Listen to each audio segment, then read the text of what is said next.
చార్ధామ్ యాత్ర registration start అయ్యింది. ఇది మనకు 2020 మార్చ్ నైట్ 1 AM అనేది మనకు స్టార్ట్ అవ్వడం జరిగింది. ఈ చార్ధామ్ యాత్ర రిజిస్ట్రేషన్ మనం ఎలా చేసుకోవాలి ఏంటనే దాన్ని మనకు రిజిస్టర్/లాగిన్ అనే ఆప్షన్ కనిపిస్తుంది కదా, దీనిలోకి వెళ్ళేసి మనం అనేది ఈ యొక్క రిజిస్ట్రేషన్ అనేది చేసుకోవాలి. ఫస్ట్ వచ్చేసి మన యొక్క పూర్తి పేరు ఎంటర్ చేయాలి. ఆ తర్వాత మొబైల్ నెంబర్ ఎంటర్ చేయాలి. ఆ తర్వాత వచ్చి టూర్ ఇండివిజువల్గా చేయాలనుకుంటున్నామా, ఫ్యామిలీతో చేయాలనుకుంటున్నామా, లేదా ఏదైనా టూర్ ఆపరేటర్లు చేస్తున్నామా అని చూసుకొని మన యొక్క పాస్వర్డ్ అనేది ఎంట్రీ చేయాలి. అదే రీఎంట్రీ చేసిన తర్వాత సైన్అప్ కొట్టాలి. సైన్అప్ కొట్టగానే మనకు మొబైల్ నెంబర్కి అనేది ఓటీపీ వస్తుంది. ఆ ఓటీపీ ఎంట్రీ అవ్వగానే మనది అకౌంట్ అనేది క్రియేట్ అయిపోతుంది. ఆ తర్వాత మనం లాగిన్ అవ్వాలి. లాగిన్ ప్రాసెస్ వచ్చేసి మొబైల్ నెంబర్ ఎంటర్ చేసి మన యొక్క పాస్వర్డ్ ఏదైతే ఎంట్రీ చేసామో ఆ పాస్వర్డ్ ఎంట్రీ చేసిన తర్వాత కింద క్యాప్స్ లాక్ ఉంటుంది. ఆ క్యాప్స్ లాక్ అనేది మనము ఎంట్రీ చేయాల్సి ఉంటుంది. లాగిన్ అయిన తర్వాత మనకు ఈ విధంగా డాష్ బోర్డ్ కనిపిస్తుంది. ఇక్కడ వచ్చేసి మన పేరు, మన డీటెయిల్స్, మన ఫోన్ నెంబర్ అనేది వస్తుంది. రిజిస్టర్ ఫర్ ద టూర్ అని కొట్టంగానే మన యొక్క టూర్ డీటెయిల్స్ అనేటివి సెలెక్ట్ అయిపోతుంది. ఇక్కడ వచ్చేసి సెలెక్ట్ యువర్ టూర్ డేట్. మనం ఏంటంటే టూర్ అనేది మనం ప్లాన్ చేసుకోవాలి. ఒక డేట్ అనేది ఫిక్స్ చేసుకోవాలి.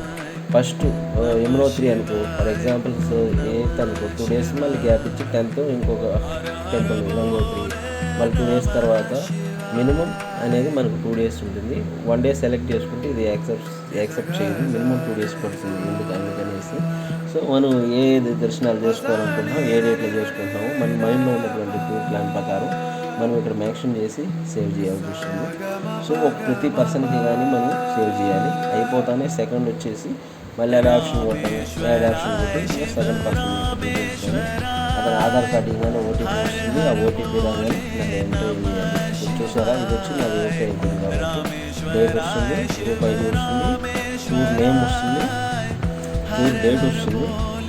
సో ఎక్కడెక్కడ తిరగాలనుకుంటున్నాము దాని డీటెయిల్స్ కానీ వస్తాయి. మనకి ఇంతే కాదు, PDF ఫార్మేట్ అనేది డైరెక్ట్ మన వాట్సాప్ కానీ మన యొక్క డీటెయిల్స్ సెండ్ చేయడం అనేది జరుగుతుంది. కాకపోతే మనం సేవ్ చేసేటప్పుడు సెండ్ టు వాట్సాప్ అనే ఆప్షన్ అనేది మనం సెలెక్ట్ చేసి పెట్టుకోవాలి. మనకు ఈ యొక్క పోర్టల్ వచ్చి 20వ తేదీ నైట్ 1 గంట నుంచి ఓపెన్ అయ్యింది 2025 గాను. సో దాని నుంచి ఈ యొక్క డీటెయిల్స్ అనేది కరెక్ట్గా ఎంట్రీ చేసుకోవాలి. ఇప్పుడు సెకండ్ పర్సన్కి ఎంట్రీ చేస్తున్నాను. Same places. సో అప్డేట్ కొట్టగానే అప్డేట్ అయిపోతుంది. ఇలా మనం ఒక 12 members వరకు యాడ్ చేసుకోవచ్చు.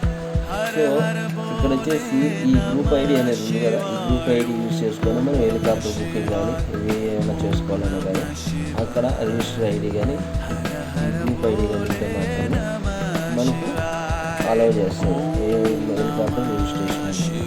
ఇలా మనం జాగ్రత్తగా ఉంటుంది. ఇప్పుడు మీరు చూస్తున్నట్లయితే PDF ఫార్మేట్ డాక్యుమెంటేషన్ యొక్క హెలికాప్టర్ బుకింగ్ వచ్చేసి అక్కడే మనకు హెలికాప్టర్ బుకింగ్ అని కొట్టగానే 2 రకాలు మనకు హెలికాప్టర్ ఫెసిలిటీస్ లొకేషన్ చూపిస్తాయి. ఇప్పుడు వచ్చేసి మన రిజిస్టర్ నెంబర్ లేదా గ్రూప్ ఐడి కొట్టగానే మనకు సంబంధించినటువంటి హెలికాప్టర్ బుకింగ్ తీసుకున్నట్టుగా ఓపెన్ అవుతాయి. ఇలా బుక్ చేసుకున్నట్లయితే